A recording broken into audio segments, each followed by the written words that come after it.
નમસ્કાર મિત્રો, અમારી યુટ્યુબ ચેનલ આવો ભક્તિ સત્સંગમાં આપ સૌનું હાર્દિક સ્વાગત છે। તો મિત્રો, આપણે આજના વિડીયોમાં નાગપંચમીનું વ્રત કેવી રીતે કરવું, તેનું શું મહત્વ છે અને પછી તેની કથા સાંભળીશું। તો વિડીયોના અંત સુધી બધા બન્યા રહેજો। વિડીયો પસંદ આવે તો લાઇક કરી, ચેનલ પર નવા હોય તો ચેનલને આજે જ સબસ્ક્રાઈબ કરી લેજો, જેથી કરીને આવા અવનવા ધર્મ ભક્તિના વિડીયો આપ સુધી પહોંચતા રહે। તો હવે આપણે નાગપંચમીના વ્રતની વિધિ જાણીશું। તો શ્રાવણ વદ પાસમ એટલે કે નાગપાસમ, તે દિવસે વ્રત કરનારે સવારે વહેલા ઉઠી નાય ધોઈ પાણિયારે નાગ દેવતાનું ચિત્ર દોરી ઘીનો દીવો કરી પૂજા કરવી, પછી કુલેરનું નિવેદ ચડાવવું અને એકટાણામાં આગલા દિવસે પલાળેલા મગ, મઠ, બાજરી, કાકડી અને અથાણું ખાઈ શકાય। આ વ્રત કરનાર પર નાગ દેવતાની કૃપા ઉતરે છે।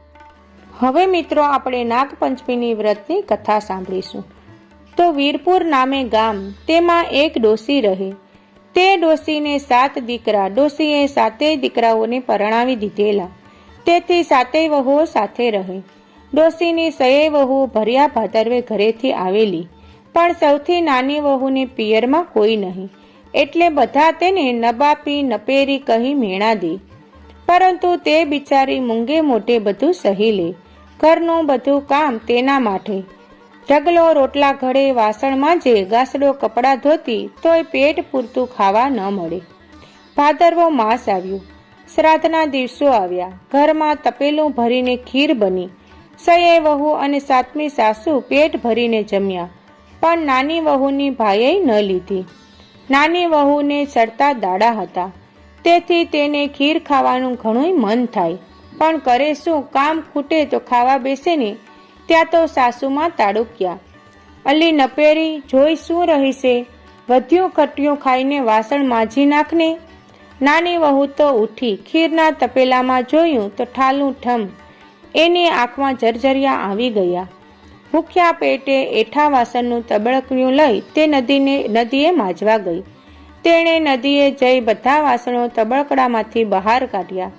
એમાં એક વાટકામાં કોઈની એઠી ખીર હતી। નાની વહુ તો ખીર જોઈ રાજી રાજી થઈ ગઈ।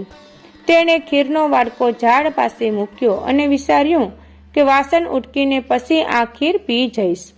નાની વહુ તો વાસણ ઉટકી નદીમાં નાહવા ગઈ। નાહીને પછી તે બહાર આવી વાટકી પાસે જઈને જોયું તો વાટકી ખાલી ખમ, તેમાં સહેજ પણ ખીર ન હતી। નાની વહુએ જે ઝાડ નીચે ખીરની વાટકી મૂકી હતી તે ઝાડમાં એક રાફડો હતો। એ રાફડામાં નાગણ આવીને ખીર ખાઈ ગઈ હતી અને પછી રાફડામાં સહેજ મોઢું બહાર રાખીને બેઠી હતી। તેને થયું કે નક્કી આ સ્ત્રી મને હમણાં ગાળો દેશે, પણ નાની વહુ તો ગુસ્સે થવાને બદલે બોલી, હશે કોઈ મારા જેવી દુખિયારી, ભલે ખાઈ ગઈ, મારું પેટ ઠરે એવું એનું પેટ ઠરજો। નાની વહુએ તો ગાળો નહીં પણ આશીર્વાદ આપ્યા। આ સાંભળી નાગણી પ્રસન્ન થઈ ગઈ। તે રાફડામાંથી બહાર આવી અને બોલી, દીકરી, મને ખૂબ ભૂખ લાગી હતી, એટલે તારા ભાગની ખીર હું ખાઈ ગઈ છું। બોલ, તેના બદલામાં તારે શું જોઈએ છે? તને કઈ વાતનું દુઃખ છે? નાની વહુએ બધી વાત કરી। મારા પિયરમાં કોઈ નથી, એટલે બધાય મને મેણા મારે છે, મને પૂરતું ખાવાનું આપતા નથી। અત્યારે મને સારા દાડા રહ્યા છે, થોડા દિવસમાં મારો ખોળો ભરવાનો છે, પણ મારે કોઈ ભાઈ નથી, હું કોને ખોળો ભરવા બોલાવું? આટલું કહેતામાં નાની વહુને આંખોમાં જરજરિયા આવી ગયા। નાગણીને દયા આવી। તેણે નાની વહુને શાંત પાડતા કહ્યું, બેટી, તું રડીશ નહીં, આજથી અમને તારા પિયરિયા માનજે। જ્યારે તારો ખોળો ભરવાનો થાય ત્યારે પેલા રાફડા પાસે કંકોત્રી મૂકી જજે। નાની વહુ તો વાસણ લઈ હરખાતી ઘરે ગઈ। એને તો નાગણીના દિલાસો આપ્યો એટલે ઘણી શાંતિ વળી ગઈ હતી। આ વાતને થોડા દિવસ વીતી ગયા। ખોળો ભરવાનો દિવસ આવ્યો। 6 વહુએ તેને મેણા મારવા લાગી કે પિયરમાં તો બધું ઉજળશે, આ નબાપીને વળી ખોળા ભરવાના આટલા બધા ઓરતા શાના?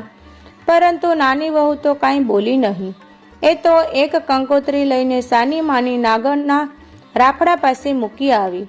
અંતે ખોળો ભરવાનો દિવસ આવી પહોંચ્યો એટલે સાસુમાં નાની વહુને સંભળાવતા બોલ્યા, અલી મોટી વહુઓ ઝટપટ ચૂલે લાપસીઓના આધરણ મૂકો, હમણાં નાની વહુના પિયરિયા આવી પહોંચશે, પોટલો ભરીને કપડાં અને સોનાના ઘરેણાં લાવશે. ત્યાં તો સામે ઘૂઘરમાર ઘમકાવા લાગી. નાની વહુ તો દોડીને બહાર આવી જોયું તો 7 ગાડા આવતા જોયા. પાછળ 2 સાકર સોનાની પેટી ઉપાડીને ચાલ્યા આવે છે. સયે જેઠાણી અને સાસુમાં પણ બહાર દોડી આવ્યા. તેમની બધાની આંખો ફાટી ગઈ. ગાડા નજીક આવ્યા અને ગાડામાંથી નાગદેવતા, નાગણ અને નાગકુમારો ઉતર્યા. જેઠાણીઓએ તો કાંધો કાપો તો લોહી ન નીકળે એવી દશા થઈ ગઈ. સાસુ વહુને સાદ કરવા લાગ્યા. અલી વહુઓ ઝટપટ લાપસીના આંધણ મૂકો, મહેમાન આવી ગયા. ત્યારે નાગણીએ કહ્યું, અમને દૂધ સિવાય કાંઈ જ ચાલશે નહીં, એટલે બીજું કાંઈ મૂકશો નહીં. સાસુએ તો દૂધના દેગડા ચૂલે ચડાવ્યા. દૂધ ગરમ કરીને કાથરોટમાં રેડ્યું. એમાં દૂધનો ચૂકો, મેવાઓ અને મસાલો નાખ્યો અને દૂધ ઠરવા મૂક્યું. દૂધ ઠરી ગયું એટલે નાગ કુટુંબ દૂધ પીવાનું આમંત્રણ આપ્યું. તરત જ નાગ કુટુંબ બધું. પછી નાની વહુનો ખોળો ભરાયો. સોના રૂપાની પહેરામણી કરી હીરા માણેકથી પગલા ભર્યા. બહેનને હીરના શીર ઓઢાડ્યા. ખોળો ભરાયા પછી નાગણ બોલી, વેવણમાં દીકરીને વિદાય આપો. સુવાવડ પછી 1.25 મહિને જાતે મૂકવા આવીશ. બિચારા સાસુ તો હેપતાય જ ગયા હતા. 7 પેઢીમાં પણ આવો વૈભવ જોયો ન હતો. સાસુએ તો નાની વહુને નાગ કુટુંબ સાથે વળાવી. ચાલતા ચાલતા તેઓ નદી કાંઠે રાફડા પાસે આવ્યા. ત્યારે નાગદેવે તેને કહ્યું, દીકરી તું જરાય ડરતી નહીં, તું તારે અમારી પાછળ ચાલી આવ. ભલે નાગદાદા કહી બધા રાફડામાં પ્રવેશ્યા અને નાની વહુ પણ એમની પાછળ અંદર ગઈ. પણ અંદર જઈને જોયું તો નાની વહુને ભારે નવાઈ લાગી. અંદર તો કંઈક એવું મોટું ભોયરું હતું. તે ભોયરાની વચ્ચોવચ એક સુંદર રાજમહેલ હતો. આ રાજમહેલ જોઈ નાની વહુને બીક ટળી ગઈ. મહેલના ચોકની વચમાં એક સરસ મજાનો હિંડોળા ખાટ હતો. એની ઉપર નાની વહુને બેસાડી નાગકુમારો અને નાની વહુને પોતાની બહેન બનાવીને એની સાથે રમવા લાગ્યા. નાગણે કહ્યું, દીકરી તું અહીં સુખ સાહેબીથી રહે, કામકાજ નોકર ચાકર કરશે. તારે ફક્ત એક કામ કરવાનું, સવાર, બપોર અને સાંજ આ રૂપાની ઘંટડી વગાડી નાગકુંવરોને દૂધ પાઈ દેવાનું. ભલે, નાની વહુએ કહ્યું. આમ કરતા કરતા દિવસો પસાર થવા માંડ્યા. સમય જતા નાની વહુને દેવ જેવો દીકરો અવતર્યો ને જોત જોતામાં મોટો થવા લાગ્યો. એક દિવસ નાની વહુએ ચૂલા પરથી દૂધની દેગડી ઉતારી કંઈક કામકાજ માટે બહાર ગઈ. એવામાં દીકરાના હાથમાં પેલી રૂપાની ઘંટડી આવી ગઈ. તેને ઘંટડી વગાડવા માંડી અને તરત જ પેલા નાગકુમારો દૂધ પીવા માટે દોડી આવ્યા. દીકરો ડરી ગયો. હાથમાંથી ઘંટડી પડી ગઈ અને 2 નાગકુંવરોના પૂંછડા પર પડતા પૂંછડા કપાઈ ગયા. બીજા નાગકુંવરો ગરમ દૂધ પીવા દાજ્યા. એટલામાં નાની વહુ ત્યાં દોડી આવી અને દીકરાને તેડી લીધો. નાગકુંવરોની આવી દશાથી તેણે અપાર દુઃખ થયું. નાગનાગણીઓએ કુંવરોને શાંત પાડ્યા, પણ કુંવરોના મનમાંથી વેર ન ગયો. સમય થતાં નાગણી માતાએ નાની વહુને મનપસંદ ચીજ વસ્તુઓ આપીને સાસરે વળાવી. તેને સોનાનો એક સૂડો અને ચાસા રેશમી વસ્ત્રો આપ્યા. પછી કહ્યું, દીકરી જ્યારે પણ તને દુઃખ પડે ત્યારે આ ઘર તારું પિયર સમજીને અહીં ચાલી આવજે. નાની વહુ બધાને મળી પિયરથી સાસરે આવી. સાસુએ તો નાની વહુ ઉપર હેત ઉભરાઈ આવ્યું. તેણે તો દીકરાને રમાડ્યો અને વહુને ભેટી પડી. બીજી વહુઓને તેના ઉપર ઈર્ષા આવવા લાગી. પેલા નાગકુમારોને થયું કે અહીં માતાએ આપણે તે છોકરાને કરડવા વાળ્યા, પણ ત્યાં કોણ વારશે? આમ વિચારીને તેઓ નાની વહુને સાસરે કરડવા આવી પહોંચ્યા અને ઘંટી નીચે સંતાઈ ગયા. થોડી વારમાં નાની વહુ પાણીનું બેડું ભરીને ઘરે આવી. ઉંબરે ઠેસ વાગતા બોલી, ખમ્મા મારા બાંડિયા બુછિયા વીરોને. આ સાંભળી નાગકુમારો વિચારમાં પડ્યા કે બહેન આપણને હજી પણ કેટલા સાંભળે છે. બીજા દિવસે નાની વહુ પાણી ભરવા ગઈ. નાગકુમારો પણ ચાનામાના સાથે ગયા.